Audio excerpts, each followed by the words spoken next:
I eating the mic? Is the mic eaten? The mic is eaten. Just a quick story. It's strange how you remember things from your childhood and dreams, and a story came back to me, and I thought you guys would like it. One of my earliest sexual experiences was at a science museum. And at the Science Museum, there's a thing called the Visible Woman, the Boston Science. It's a woman with clear plastic skin, all her organs are visible, and she's standing like this.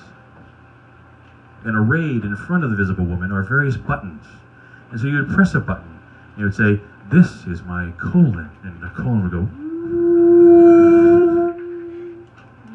Needless to say, they let us loose at the Science Museum. And about 4 hours later, I was found in front of the visible woman pressing the same button over and over again.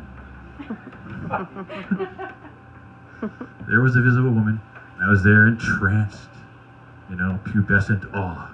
And I would just press the button, and she would say lovingly, it was actually a local radio lady that did all the voices, and it would go, "These are my mammary glands."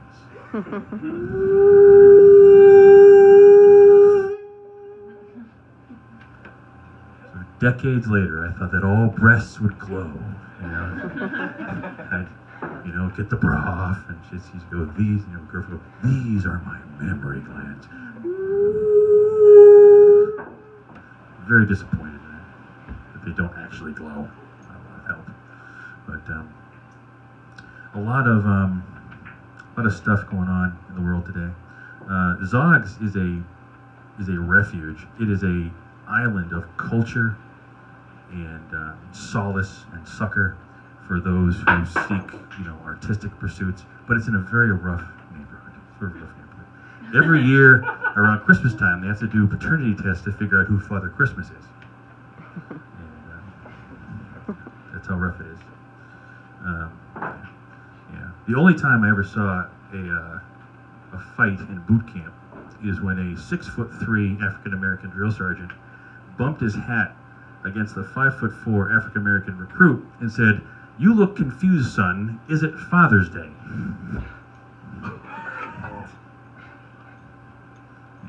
We had a very large African-American drill sergeant, and his favorite game was to tell us racist jokes, and we couldn't laugh.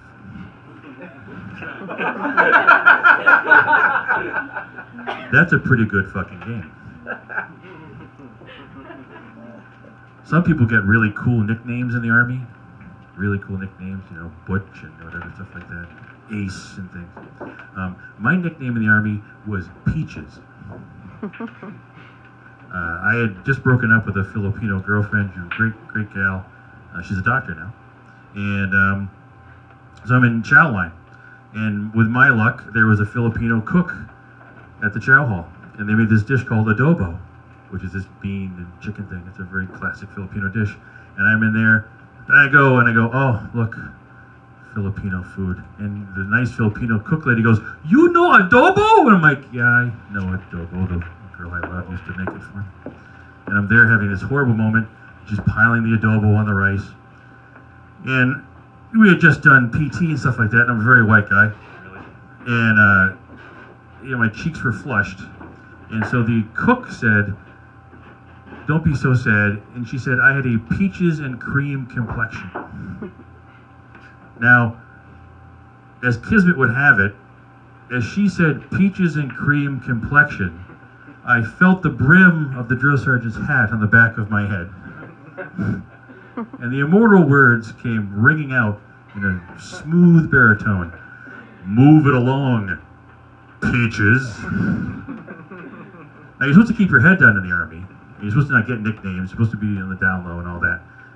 And, go as long as you can before anyone knows your name. I had a nickname day fucking 3. So for 13 weeks, volunteers yell at you, and the drill sergeant would go, "Peaches, Schmidt!" And we go, "Move it, drill sergeant!"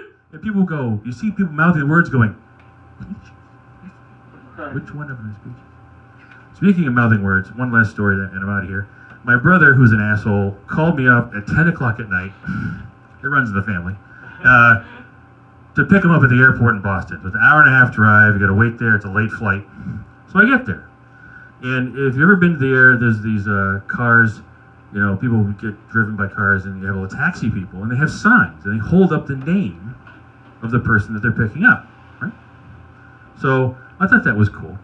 So I wrote, picked up a piece of cardboard, and I wrote cockbag with a K and an umlaut, 2 G's and an A. And I stood there. It's incredibly entertaining to watch flight after flight of people, because they have to read your sign. Those are the rules. They're looking for their car, and they're tired, and they reach over and they're going, Smith, Davis. And then my brother, finally comes and he walks right by me. Says, get in the fucking car. That's what you get for calling me at 10 o'clock at night to drive down there. But they had Shakespeare on here earlier, and in homage to Shakespeare, I will close with my only Shakespeare I remember. See if I can remember this. To be or not to be? That is the question. Which is nobler in the mind to bear the slings and the arrows of outrageous fortune, or bear arms against a sea of trouble, and in so end them. To die, to sleep, perchance to dream. But aye, there's the rub, for in that sleep of death, what dreams may come. Good night, folks. Woo!